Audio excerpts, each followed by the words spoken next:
The fluorescent lights in the executive hallway hummed like they always did at 9:12 a.m., but today the sound felt different. Sharper. Final.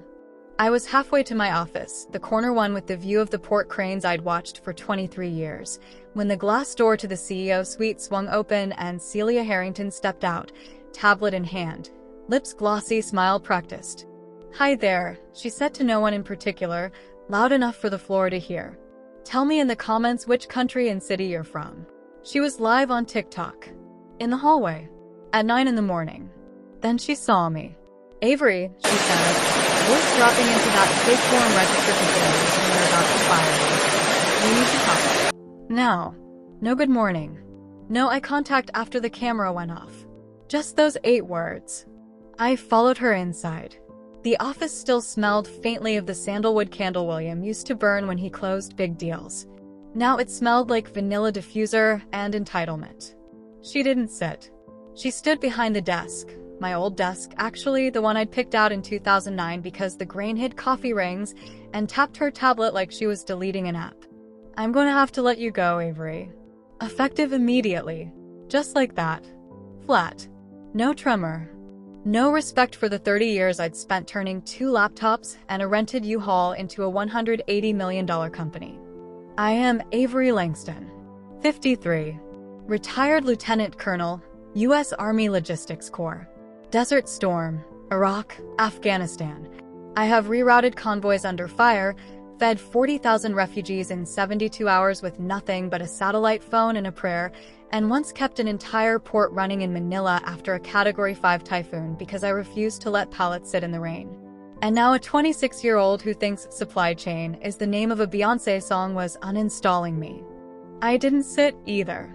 On what grounds? I asked. "Restructuring," she said, eyes on her screen. "We need a more dynamic leadership team. Forward thinkers. People who understand modern clients." Translation, her sorority big, her cousin who does NFTs, and some guy she met at Coachella who calls himself a growth alchemist. I looked past her to the neon sign she'd installed last month. "Be bold or be silent." I'd paid for that sign. With profits. From actual shipments. Jasmine from HR hovered by the door, 24 years old, clutching a folder like a life raft. She wouldn't meet my eyes. "Celia," I said calmly, "you can't terminate a founding officer without board authorization. Article 7. You know this." For the first time she looked up. A smirk played at the edges of her mouth, the one she practiced in selfies. "I'm the CEO, Avery. I don't need permission to make staffing decisions." "You do when the officer in question owns 83% of the voting shares." The smirk flickered. I continued. "You'll have the board packet in approximately 4 minutes. I suggest you call your father." I turned and walked out before she could answer. The elevator ride down to the parking garage felt longer than any convoy I'd ever led through Anbar province. When the doors opened, I moved like I was still under fire. Fast, quiet, no wasted motion. My Honda Pilot was in its usual spot. I climbed in, slammed the door, opened the laptop balanced on the passenger seat, and hit send. 62 pages launched into the ether. Ownership schedules. Stock conversion records. Every shareholder agreement since 1996. Every signature William Harrington had ever scrawled while half listening on speakerphone from a golf cart. My name was on every single one. 83%. I'd started buying William out in 2004, quietly, one tranche at a time. He'd needed cash for a divorce, then a boat, then a vineyard that never turned a profit. Each time he signed without reading the fine print. Each time I filed the paperwork myself. He never noticed. Most men don't notice the slow transfer of power until they reach for the reins and find someone else holding them. The email receipts turned green one by one. Delivered. Read. The trap was sprung. I leaned back against the headrest and exhaled once. Slow. Controlled. The military teaches you to breathe before you pull the trigger. Business taught me to wait 30 years to pull it. My phone buzzed. Leonard Ashcroft, General Counsel, ex-JAG, the only lawyer I've ever trusted. "Packet's perfect," he said without greeting. "Article 7 is ironclad. She's suspended the second the board acknowledges receipt." "You timed it beautifully." I didn't time it, Leonard. She did. He chuckled. Either way, the board meets at 2. Every member confirmed. No proxies. They smell blood. Another call beeped in. William. I let it ring twice, then answered. Avery, he rasped, sounding 20 years older than yesterday. Tell me this is a mistake. It's not. 83%? How? You were on the 9th hole at Pebble Beach when you signed the last transfer, William. You asked me if it looked okay. I told you it did. Silence. Then quieter, she's my daughter. She's incompetent. And now she's suspended. She didn't know. She didn't read. There's a difference. He started to say something else, pleading probably, but I ended the call. Celia rang next. I let it go to voicemail. She called again. And again. On the 4th attempt I picked up. Are you insane? She shrieked. You can't just. I already did. You're sabotaging the company because you're bitter. No, Celia. I'm saving it because you were destroying it. You have no idea the relationships I've built. The vendor who hasn't been paid in 87 days would disagree. So would the client who left because you ghosted them to film a day in the life reel. You're jealous of my vision. Your vision was a $42,000 office glow-up and a wellness bar that serves oat milk lattes and anxiety. My vision kept trucks moving through hurricanes. She was breathing hard. I could almost hear the Botox straining. This will never hold, she hissed. My lawyers are reading the same packet right now and realizing they're about to bill you for a award they can't win. I hung up. 1:11 p.m. I pulled back into the visitor spot I'd used for 23 years. Never took the CEO spot, didn't need the validation, and walked through the lobby like I owned the place. Because I did. Tommy at security stood taller. Ma'am, he said, using the tone he saved for generals and people he genuinely respected. Lisa at reception actually smiled. They're waiting upstairs, Ms. Langston. The elevator remembered my floor. Level 6. The hallway photos hit me again. William cutting ribbons, me beside him with a clipboard and a look that said get out of the way, cargo's burning. I paused at the 2008 shot, San Antonio warehouse, both of us on a forklift, my face sunburned, his tie sideways. The plaque still read founders leading the way. Today the caption felt honest for the first time. The boardroom doors were open. 8 faces turned when I entered. Some looked relieved. Some looked terrified. Celia looked like she'd aged a decade in 4 hours. She was in the big chair. Feet on the desk. Defiant. William sat at the far end, staring at his hands. I didn't wait for permission. I walked to the head of the table, set down my folder, and opened it. Article 7 Emergency Shareholder Review is hereby invoked, I said. Termination attempt of a founding officer without board approval triggers immediate executive suspension, pending formal vote. Packet was delivered at 9:23 a.m. All receipts confirmed read. Judge Heron, retired federal judge, board chair, 94 years old and sharper than most 30-year-olds, adjusted his glasses. Motion recognized.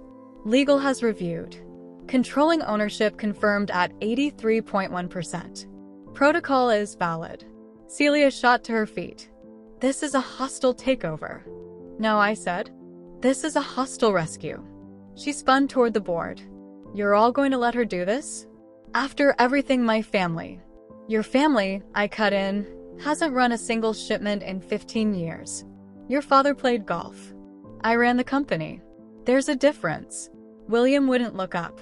Judge Heron tapped his pen once, the sound of a gavel in a smaller room. First vote, he said.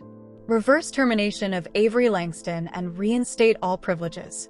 All in favor. 8 hands rose. William's last, trembling.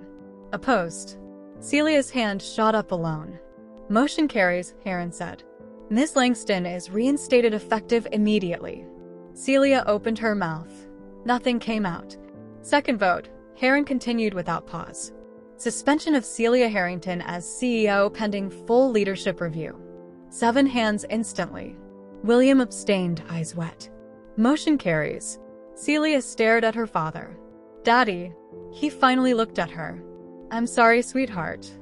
I thought the name would be enough. It wasn't. She grabbed her handbag, limited edition, $11,000. I'd seen the invoice, and stormed out. One of her lawyers followed.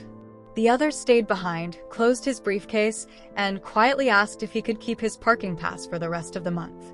Judge Heron turned to me. "Third item," he said. "Nomination for interim CEO." I didn't hesitate. "I nominate myself." Sullivan from Boston seconded before I finished the sentence. Vote taken. Unanimous. Heron closed the folder. "Congratulations, Chief Executive Officer Langston." No one clapped. No one needed to. I walked straight to the CEO suite. Jasmine was outside, holding a cardboard box and looking like she wanted to disappear. "She locked herself in," she whispered. I nodded to the 2 security officers behind me. 3 sharp knocks. "Miss Harrington, please open the door. You've been removed by board vote." Muffled crashing. A sob. Then the lock clicked. Celia appeared, mascara tracks, hair escaping its bun. "You're enjoying this," she spat. "No," I said. "I'm enduring it. There's a difference." She tried to push past. Security blocked her gently but firmly. "Your personal items will be boxed and couriered," I said. "Company phone and laptop stay here." "You can't." "I already did." She looked around for allies and found none. Jasmine handed her the tote with the tangled chargers and the half-dead fiddly fig she'd insisted was giving abundance. Celia took 1 step, then turned back. "This place will be dead in a year without my vision." This place was dying with it. She left, heels echoing all the way to the elevator. I stepped inside the office, closed the door, and for the first time in 30 years sat in the chair that was actually mine. The vanilla diffuser was still humming. I unplugged it. Then I opened the blinds, rolled up my sleeves, and got to work. 3 weeks later, the building felt different. Phones were answered on the second ring again. Emails had signatures that included actual phone numbers. The warehouse in Tulsa ran 3 shifts without a single delayed trailer. I didn't send a triumphant all-hands email. I didn't redecorate. I just showed up at 5:45 every morning, same as always, and fixed what was broken. One by one, department heads stopped knocking before entering my office. They started bringing solutions instead of excuses. Vendors called to thank us for paying invoices on time. A client we'd lost to Celia's chaos asked to come back. I told them terms were the same as always. They signed the same day. On a Thursday in early April, I walked the operations floor at 3 a.m. because a storm had knocked out power in 2 hubs and I needed eyes on rerouting. I found Miguel, night supervisor, 29 years with the company, standing in front of the big board, moving trucks around with a grease pencil like it was 1998. He saw me and straightened. "Ma'am, we're green in 40 minutes. I nodded. "Good work, Miguel." He hesitated. "It feels normal again." "That's the plan." He smiled for the first time in a year. 2 months after the boardroom, William came to see me. He stood in the doorway looking small. "I sold the vineyard," he said. "And the boat. I'm liquidating some things." I didn't ask why. I just wanted to say I was wrong. About all of it. I nodded once. He lingered another moment, then left. I never saw him in the building again. That summer we posted our best quarter in 8 years. No press release. No champagne. Just a short note to the team. We moved 1.87 million pallets on time. Thank you for doing the job the right way. Keep going. Avery. In September, Celia launched a podcast called Disrupted. Episode 1 was titled, When Boomers Steal Your Company.